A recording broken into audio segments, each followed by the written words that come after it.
But it's time now for the big story, and let's get more reaction to the tragic death of 5 people who died in a small submarine this week whilst exploring the wreckage of the Titanic.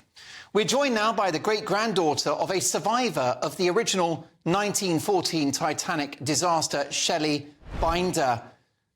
Shirley, great to have you on the programme. There are unfortunate parallels between the two tragedies, aren't there? There are many eerie parallels to the two disasters, indeed. In fact, I will say that yesterday, just as I was hearing the Coast Guard announce that they had found the remains of the submersible, it occurred to me that my great-grandmother, Leah Axe, died 56 years ago yesterday. So on the very day that they announced these 5 deaths. Yes, and your great-grandmother and great-uncle survived. How did the family find out that they had survived? That's a really interesting story.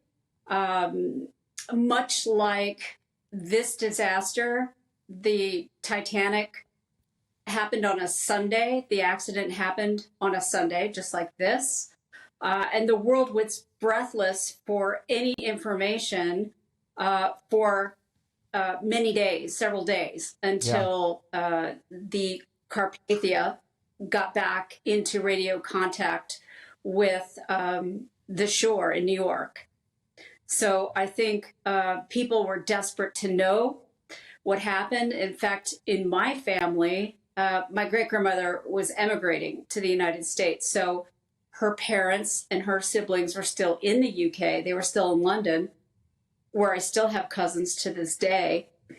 And they had no idea if she lived or died for days. And that was extremely traumatizing. And my great-grandfather, he wasn't notified until the ship was nearly back to New York. So I think people don't necessarily think of that, but it was quite a lengthy journey for the Carpathia to bring back the survivors. It was 4 days.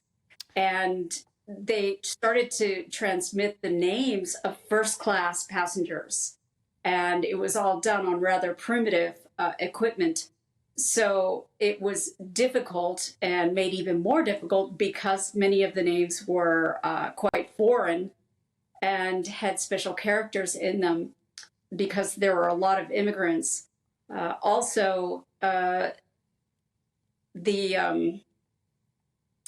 They finally went to my great-grandfather's tenement, the agent for the White Star Line, the Titanic's line, and they notified him, I believe, on Thursday, the 18th, and he was so shocked that when the guy told him that his wife and baby had survived, he fell off his front porch and got a concussion.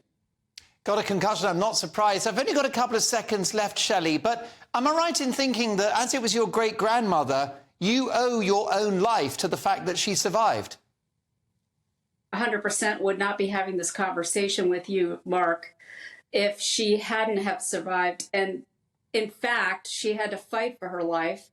And she was only 18 years old and had quite a dramatic escape from the ship, which is another very incredible story in itself. But there are many sad parallels to this story that we found out the end of yesterday. And I also would like to send my condolences to the family of all those that were lost, and say that another coincidence or parallel is that Stockton Rush, the designer and CEO, was on the ship and perished.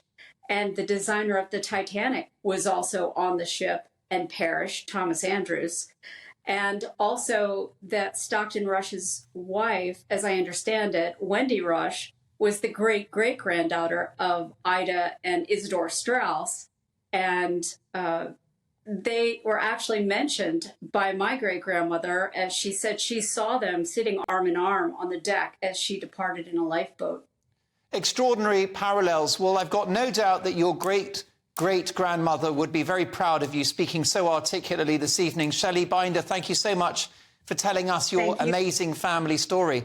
Thank you, Shelley. We'll catch up again. Let's have a further look at what happened. Joining me now is Dr. Michael Guillen.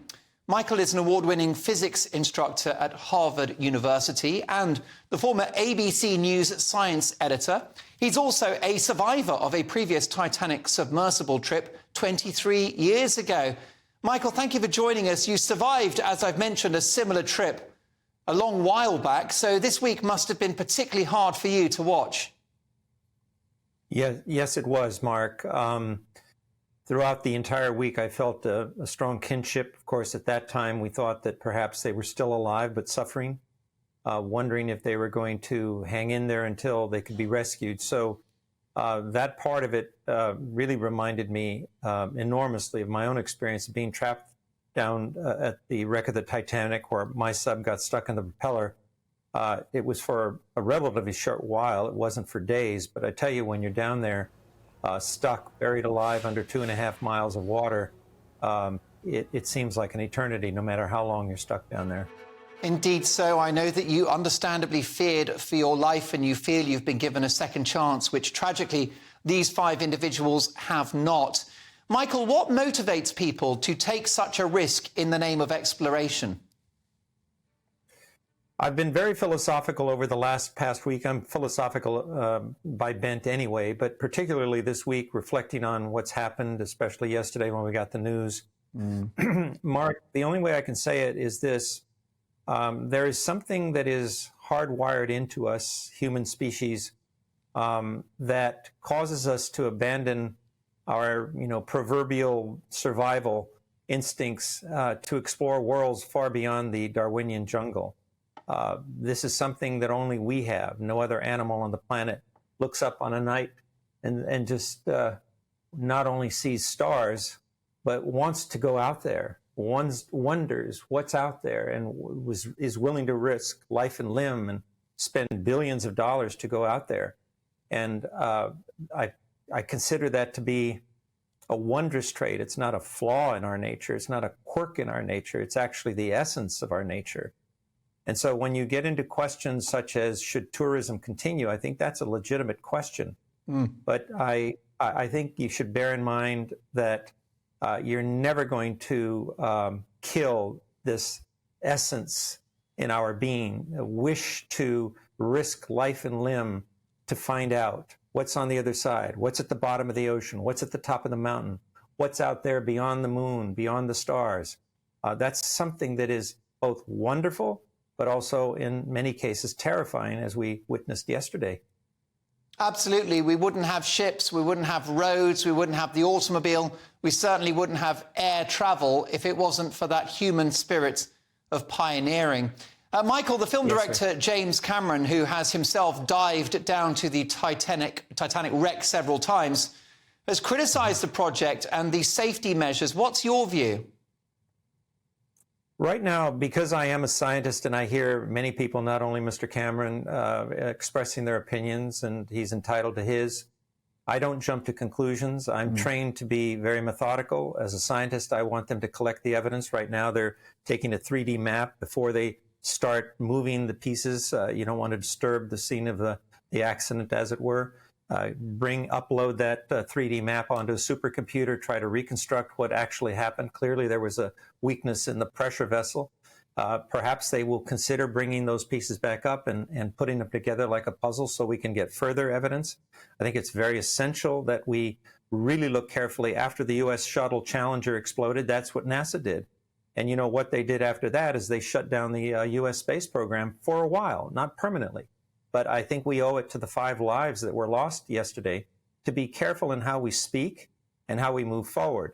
Let's look at the evidence with a cool head. Yes, I know there's a lot of chatter about whether this vehicle, the Titan, was seaworthy and so forth, and these are legitimate questions. But I'm not going to add to the chatter. I feel it's irresponsible and disrespectful to the 5 lives and the families and friends of those people who went down there. Michael, I've only got a couple of seconds left, but you are a veteran of television news. So let me just ask you finally, there are reports that debris was found many days ago. Some are suggesting that the authorities sat on this story when they knew that tragedy had ensued? What's your view on that? You know, I have been around for a long while, Mark, 4 decades of covering disasters of all kinds, hurricanes, volcanoes, and I've always found reason to question why investigators on the scene either delay or don't tell you this or that. It's quite complicated. Again, I'd rather not second guess people right now. I do, though, insist that the tough questions be asked in the days and months ahead. I'm not hiding my head in the sand or taking a position one way or another. But again, as a scientist, I look at the evidence. Let's see what kinds of conclusions we can come to. And if they've done something that is not proper, then I think we need to call them out. But honestly, the idea that they could zero in on the remains of this thing within days is amazing. Remember, the Titanic went down in 1912. It wasn't discovered until 1985, and one of the discoverers was my good friend Bob Ballard, very famous marine scientist. It took us 73 years to find the remains of the Titanic, which is gigantic compared to this mosquito-sized sub. Well, Michael, thank you so much for filling us in, and I'm so glad that you are here to tell the tale, having survived your own deep dive. And you're absolutely right about the importance of that human spirit of adventure. Dr. Michael Guillen is an award-winning physics instructor at Harvard University and the former ABC News science editor. Thank you, Michael. We'll speak again. Fascinating conversation, I think you'll agree, and a truly tragic story.